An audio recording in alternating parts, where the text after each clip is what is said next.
আমার আল্লাহ ডাকতে বলবে আজরাইল,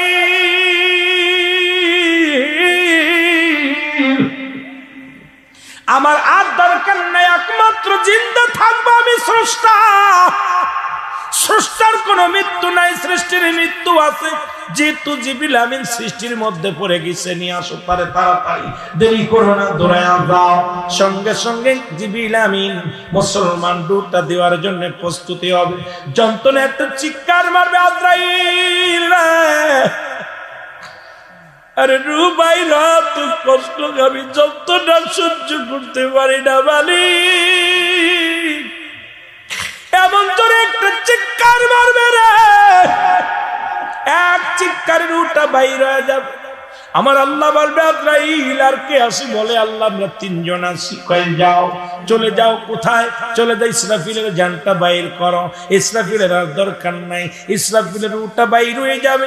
বলে আছে কয়জন? বলে আল্লাহ আমরা দুইজন, আর আপনি আছেন। বলে যাও, চলে যাও, মিকাইলের জানটা বাইর করো। মিকাইলের কাছে চলে যাবে, মিকাইল এরকম একটা চিৎকার মারবে। এবার ডাকতে বলবো আর কে আছে? বলে এখন আল্লাহ আপনি আর আমি, আর কেউ নয়। তখন আজরাইল বুঝতে পারে না আমার চলে যেতে হবে, আমার থাকা সম্ভব নয়। জোরে জোরে চিল্লায় বলা যাবে না আল্লাহু আকবার।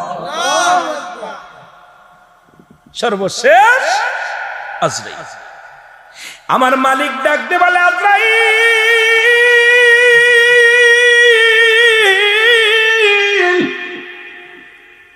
এখন কি আছে গো?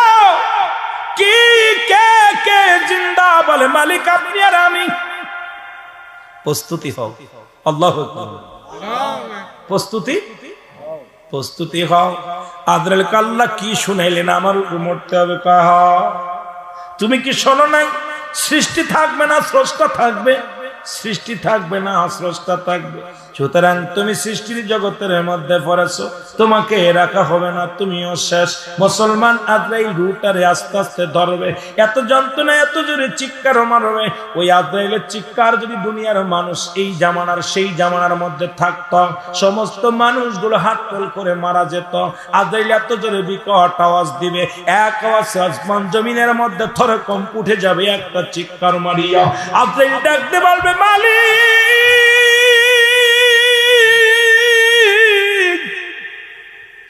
এই মৃত্যু যন্ত্রণা তো কঠিন রে, এই মৃত্যু যন্ত্রণা আমি আজরাইল সইতে পারি না। আমাকে কি ক্ষমা করা যাবে না? আমি আর সইতে পারি না। আমার আল্লাহ ডাকতে বলবে আজরাইল কোনো আপিল চলবে না, নিজের রূহটা তুমি ধরো, জোরে জোরে ধরে নিয়ে আসো। নিজের গালের মধ্যে হাতটা ঢুকাইয়া দিয়া আজরাইল নিজের জবানের মুখের মধ্যে হাত ঢুকাইয়া নিজের রূহটা ধরে মওলার কাছে শুবে দিবে। মুসলমান সব কিছু শূন্য বিচ্ছিন্ন হয়ে যাবে।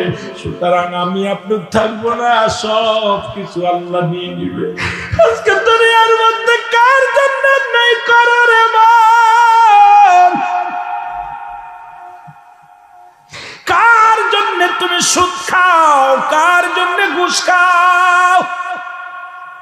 কার জন্য ব্যভিচার করো? কার জন্য মালে ফাঁকি দাও? আরে সরকার বেটা 50,000 টাকা বেতন দেয়, তারপরে তোমার সুদ ঘুষ না খাইলে চলে না।